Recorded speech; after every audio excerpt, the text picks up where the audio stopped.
సత్యభాషణం శ్రేయస్సును కలిగిస్తుంది. సత్యాన్ని మించినది ఏదీ లేదు. సత్యమే అన్నిటినీ బట్టి నిలుపుతుంది. సత్యమే అన్నిటికీ ఆధారమై ఉంది, ప్రతిష్టాస్థానమై ఉంది కూడా. క్రూర స్వభావం గల పాపాత్ములు కూడా ఇతర విషయాలలో సత్య శపథం చేసి ద్రోహాలు, వివాదాల నుంచి బయటపడతారు. అలాంటి వారు కూడా సత్యాన్ని ఆశ్రయించే తమ తమ పనులలో ప్రవర్తిస్తారు. పాపాత్ములు కూడా పరస్పరం చేసుకున్న శపథాలను విడిచిపెడితే ఎలాంటి సందేహం లేకుండా నశిస్తారు. ఇతరుల ధనాన్ని దొంగిలించకూడదు అనేది సనాతన ధర్మం. కొందరు బలవంతులు ధర్మం అనేది బలహీనులకు బ్రతకటానికి ఏర్పడింది అని భావిస్తారు.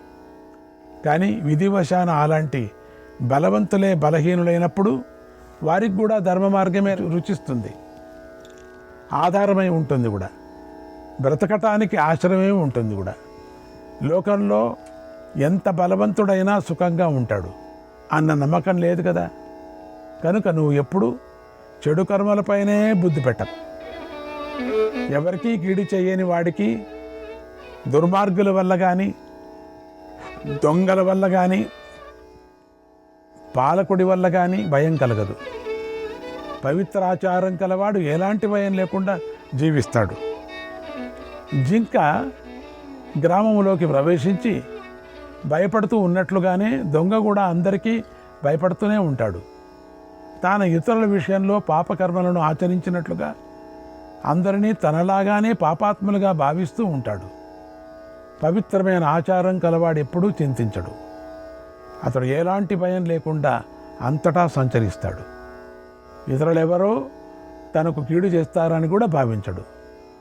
భూతహితాన్ని కోరేవారు దానం చేయాలి అనుకుంటూ దానాన్ని కూడా ధర్మంగా భావించారు. కానీ ధనవంతులు దాని దరిద్ర ధర్మంగా భావిస్తారు. కనుక ధనవంతులు దానిని అలా భావించకుండా ధర్మం అని తెలుసుకొని పవిత్రమైన హృదయంతో దానం చేయాలి. లోకంలో ఎంత ధనవంతులైనా సుఖంగా జీవిస్తూ ఉంటారన్న నమ్మకం కూడా లేదు. ఎందుకంటే వారు కూడా విధివశాన దుస్థితిలోకి లోనైతే వారు కూడా ధర్మాన్నే ఇష్టపడతారు, ధర్మాన్నే కోరుకుంటారు, ధర్మాన్నే ఆశ్రయిస్తారు.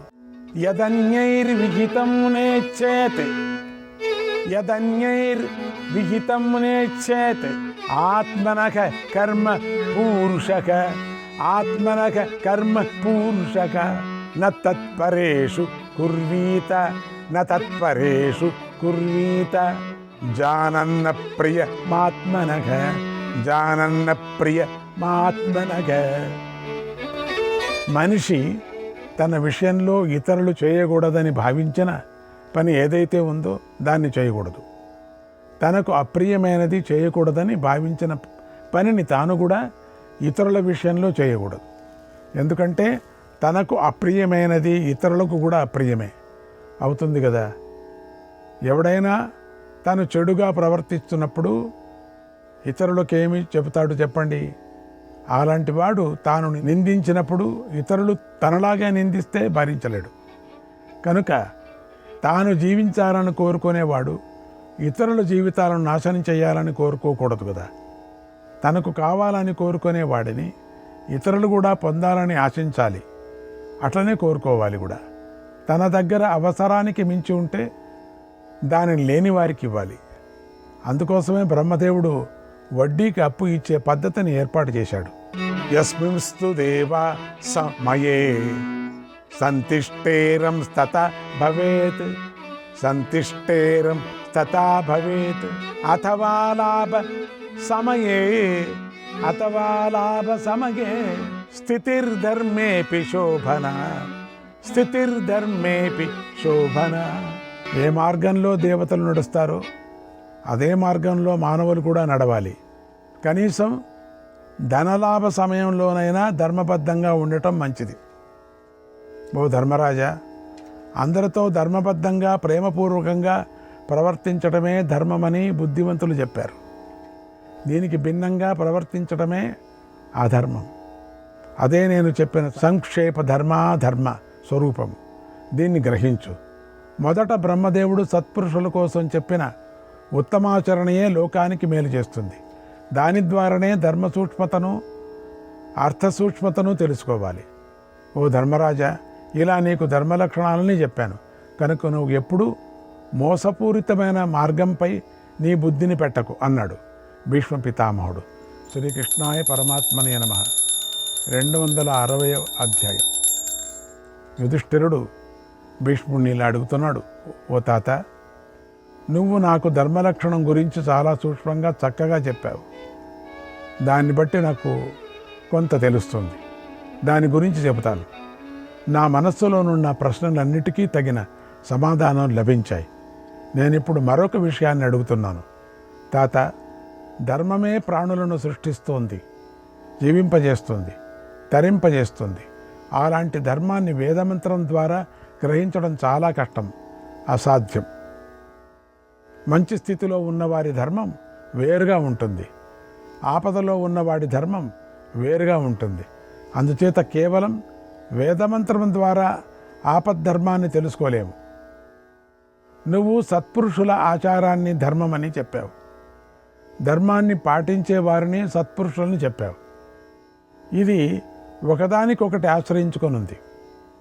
దీన్ని బట్టి నిర్ణయించడం కుదరని పని. అందువల్ల సదాచారాన్ని ధర్మలక్షణమని అని ఎలా చెబుతున్నావు? నువ్వు చెబుతావు. ఎంతోమంది అజ్ఞానులు ధర్మంలాగా కనిపించే అధర్మాన్ని ఆచరిస్తూ ఉంటారు. ధర్మాత్మలు ఎంతోమంది అధర్మంలాగా కనిపించే ధర్మాన్ని ఆచరిస్తూ కనిపిస్తారు. శాస్త్ర పండితులైతే వేదాలే ధర్మానికి ప్రమాణమని చెప్పారు. కానీ వేదాలు యుగయుగానికి క్షీణిస్తాయని కూడా నేను విన్నాను. ఆ దశలో ధర్మానికి సంబంధించిన వేద నిశ్చయాలు కూడా మారుతూ ఉంటాయి కదా. కృతయుగంలో ధర్మాలు ఒక విధంగా ఉంటాయి, త్రేతాయుగ ధర్మాలు మరొక రీతిగా ఉంటాయి, ద్వాపర యుగంలో ఇంకొక విధంగా ఉంటాయి. ఇక కలియుగ ధర్మాల సంగతి వేరుగా ఉంటుంది. బహుశా ప్రజలు శక్తిని బట్టి వీటిని నియమించారేమో అని అనిపిస్తుంది. ఈ సందర్భంలో వేదవాక్కు సత్యమని లోకానికి ఆనందం కలిగించడం కోసం చెప్పారని తెలుస్తుంది. స్మృతులు కూడా వేదాల నుండి పుట్టి లోకంలో ధర్మాలను చెబుతున్నాయి కదా. వేదాలన్నీ ప్రమాణాలే అయితే స్మృతులు కూడా ప్రమాణాలే అవుతాయి. యుగాలను బట్టి ధర్మాలు మారుతాయంటే వేదాల ద్వారా పుట్టిన స్మృతులు కూడా ప్రమాణంగా స్వీకరించడానికి తగినవై ఉంటాయి కదా.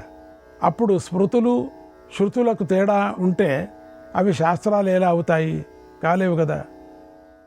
ధర్మాన్ని ఆచరించే పడేటువంటి సమయంలో బలవంతులైన దుర్మార్గుల ద్వారా అధర్మం ఏర్పడితే కనుక ధర్మ మర్యాద కూడా నశిస్తుంది కదా. కనుక ధర్మం తెలుసో తెలియదో, తెలుసుకోనగలమో లేదో అనే సంశయం ఏర్పడుతుంది. సంశయం ఈ పరిస్థితి కత్తి యొక్క పదునులాగా ఉంది. ఇది సూక్ష్మంగా ఉంది, అలాగే పర్వతం కన్నా విశాలంగా ఉంది. ఇది నిజం. ధర్మం ఎప్పుడూ కూడా గంధర్వ నగరాకారంలో కనిపిస్తుంది, మాయలాగా కనిపిస్తుంది. పండితులు బాగా దాని గురించి ఆలోచిస్తుంటే ధర్మం ఒక్కసారిగా కనిపించకుండా పోతుంది. తాత, చాలా గోవులు నీటిని త్రాగటం వల్ల చిన్న చిన్న చెరువులు, చాలా పొలాలు, చిన్న కాలువలు ఎండిపోతాయి. అలాగే వైదిక ధర్మం స్మృతులు క్రమక్రమంగా క్షీణించి కలియుగంలో కనిపించకుండా పోతున్నాయి. అందుకే ధర్మ విషయంలో సంశయం ఏర్పడుతోంది. వేదాలు స్మృతులు చెప్పిన విషయం మధ్య తేడా కనిపిస్తుంది. మూర్ఖులు దీనిని అర్థం చేసుకోక సంశయంలో అధర్మపరులు అవుతున్నారు. దీనిని బుద్ధివంతులు గ్రహించాలి. కొందరు స్వార్థంతో ధర్మాన్ని ఆచరిస్తున్నారు, మరికొందరు ఇతరుల కోరికతో ఆచరిస్తున్నారు, ఇంకా కొందరు విభిన్న కారణాలతో ధర్మాన్ని ఆచరిస్తున్నారు. ఇంకా ఎందరో దుర్మార్గులు కూడా నిరర్థకంగా ధర్మాన్ని ఆచరించినట్లుగా నటిస్తున్నారు. ఈ రోజులలో అందరిలోనూ కోరికలతో కూడిన ధర్మాచరణమే కనిపిస్తుంది. ఎవరైనా నిజంగా ధర్మాన్ని ఆచరిస్తే మూఢులు దాన్ని కేవలం ప్రయోజనం లేనిది అంటారు. జనులెందరో తమ ధర్మాన్ని విడిచిపెట్టి రాజధర్మాన్ని ఆచరిస్తున్నారు. అందరికీ మేలు చేసేది, అందరూ పాటించే ధర్మం అంటూ అసలు లేదేమో. లోకంలో ఒక వ్యక్తి ధర్మాన్ని ఆచరించి ఉన్నత స్థితికి వస్తాడు, మరొకడు ఆ ధర్మాన్ని ఆశ్రయించి పాటించి ఇతరులను బాధిస్తాడు. ఆ ధర్మం అందరికంటికి మాత్రం మామూలుగా బాగున్నట్లుగానే కనిపిస్తుంది, సమానంగానే కనిపిస్తుంది. ఈ తేడానే అర్థం కావటం లేదు నాకు. దీన్ని బట్టి ఆచారాలు అందరికీ ఒకే విధంగా లేవు అని తెలుస్తుంది. ధర్మం ఇలా సూక్ష్మంగా ఉంది. ధర్మం గురించి తెలుసుకోవటం చాలా కష్టంగా ఉంది. ఆనాడు అనుకూలంగా ఉన్న ధర్మము నేడు వ్యతిరేకంగా ఉంటుంది. ధర్మంలోని ఈ సూక్ష్మమే నాకు తెలియటం లేదు. అదే నాకు అర్థం కావటం లేదు. ఏది ఏమైనా నువ్వు పండితులు చిరకాలంగా ఆచరిస్తున్న ధర్మాన్నే మొదట్లో చెప్పావు. అదే సత్యం, అదే నిజం. ఎందుకంటే తేనాచారేణ పూర్వేణ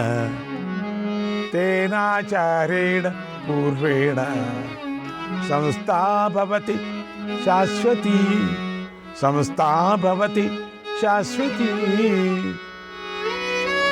పెద్దలు పూజ్యులు ఆచరించిన ఆ పూర్వాచారంతోనే సమాజం యొక్క మర్యాద దీర్ఘకాలంగా నిలుస్తుంది అని నాకు తెలుస్తుంది. నాకు ఈ ధర్మతత్వాన్ని చెప్పు అని భీష్ముడిని కోరాడు ధర్మరాజు. శ్రీకృష్ణాయ పరమాత్మనే నమః. 261వ అధ్యాయం. భీష్ముడు ధర్మరాజుకు ఇలా చెప్తున్నాడు. ఓ ధర్మరాజా, నువ్వు ధర్మం గురించి మాట్లాడావు. ఏ ధర్మాన్ని ప్రమాణంగా తీసుకోవాలి అని ప్రశ్నించావు. ఈ విషయంలో జాజలి తులాధారుల మధ్య ఒక సంవాదం జరిగింది. ఆ బోధన చెబుతున్నాను విను. పూర్వం జాజలి అనే పేరు గల ఒక ద్విజుడు అడవిలో నివసిస్తూ ఉండేవాడు. ఒకనాడు మహర్షి సాగర్ తీరానికి వచ్చి తపస్సు చేయటం ప్రారంభించాడు. అప్పుడు జాజలి కఠోరమైన నియమాలు పాటించాడు. మితంగా తిన్నాడు. నారచీరలను, జటలను, జింక చర్మాలను ధరించాడు. శరీరంపై మలం బురద ఏర్పడినా పట్టించుకోలేదు. అలాగే తపస్సు చేస్తున్నాడు. ఒకనాడు జాజలి మహర్షికి సకల లోకాలను చూడాలనిపించింది. వెంటనే బయలుదేరాడు. మనోవేగంతో సంచరించసాగాడు కూడా. వనాలు, సముద్రంతో ఉన్నటువంటి భూమినంతా చూసి తిరిగి తాను తపస్సు చేసుకుంటున్నటువంటి ప్రదేశానికి వచ్చి నీటిలో నిలబడి ఇలా ఆలోచించాడు. ఆ మాటలను ఇలా పైకి గట్టిగా అన్నాడు. ఆహా, నా అంత గొప్పవాడు ఎవడూ లేడు. ఈ లోకంలోని చరాచర ప్రాణులలో నాతో సమానమైన వాడు లేడు. ఎందుకంటే జలంలో కానీ గగనతలంలో కానీ నాలాగా తిరిగేవాడు ఎవడూ తిరగలేడు. అంతేత నాతో సమానమైన వాడు లేడు అన్నాడు. అలా జాజల మహర్షి అనగానే ఆయన మాటను అక్కడ అదృశ్యంగా ఉన్నటువంటి పిశాచాలు వినేశాడు. వెంటనే జాజలతో ఇలా అన్నాయి. ఓ విప్రా, మాట తూలకు, గర్వించకు. ఎందుకంటే నీకన్నా ఒక గొప్పవాడు వారణాసిలో ఉన్నాడు. అతడి పేరుందే తులాధారుడు.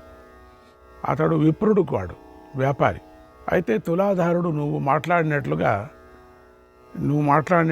ఒక్కరోజు కూడా మాట్లాడలేడు. వెంటనే జాజాలి ఇలా అన్నాడు. ఓ అదృశ్య ప్రాణులారా, అయితే నేను ఆ తులాధారుడు చూడాల్సిందే అన్నాడు.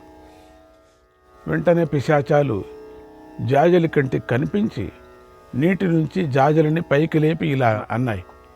ఓ విప్రా, ఇదిగో కాశీకి దారి, ఇటే వెళ్ళు, కాశీ వచ్చేసింది అని వెళ్ళిపోయారు. జాజలి ఆ దారిలోనే కాశీకి వెళ్ళి తులాధారుడిని కలిసి మాట్లాడాడు అన్నాడు భీష్ముడు. అక్కడ ధర్మరాజుకు ఒక సందేహం వచ్చింది. ఇలా అడిగాడు. పితామహ, ఆ జాజలి ఎవరు? ఎందుకంటే జాబాలి అనే ఒక మహర్షి ఉన్నారు, అద్వేలే. ఇక్కడ జాజలి ఎవరు? అతడు గతంలో ఏ పని చేశాడు? దేన్ని చేయటం ద్వారా ఉత్తమ సిద్ధిని పొందాడు? నాకు ఈ విషయం చెప్పు అని అడిగాడు. భీష్ముడు ఇలా చెప్పాడు. ఓ ధర్మరాజా, జాజలి మహాతపస్వి. అతడు అతి ఘోరంగా తపస్సు చేశాడు. ప్రాతఃసాయంకాలంలో స్నానం చేశాడు. సంధ్యోపాసన చేసి అగ్నిహోత్రాన్ని పూజించాడు, వేదాధ్యయనం చేశాడు, వానప్రస్థ విధి పాటించాడు. అలా అడవిలో తపస్సు చేస్తున్నాడు. జాజలి ఎప్పుడూ కూడా స్వధర్మాన్ని తక్కువగా చూడలేదు, గొప్పగా భావించాడు. వానాకాలంలో పైకప్పు లేకుండా పడుకున్నాడు. హేమంతల ఋతువుల్లో నీటిలో నిలబడ్డాడు. గ్రీష్మ ఋతువుల్లో ఎండా గాలిని భరించాడు. కానీ ధర్మస్వరూపాన్ని తెలుసుకోలేకపోయాడు. జాజలి వర్ష ఋతువుల్లో నిలబడి వర్షాన్ని శిరస్సుతో గ్రహించాడు. దాంతో జాజలి ముని బాగా తడిసిపోయాడు. ఆ ముని జటలు తడిసి బాగా ముడిపడిపోయాయి. నిత్యము అరణ్యంలో తిరుగుతూ ఉండటంతో ఆయన శరీరం మలినమై కూడా పోయింది. శ్రీకృష్ణాయ పరమాత్మనే నమః.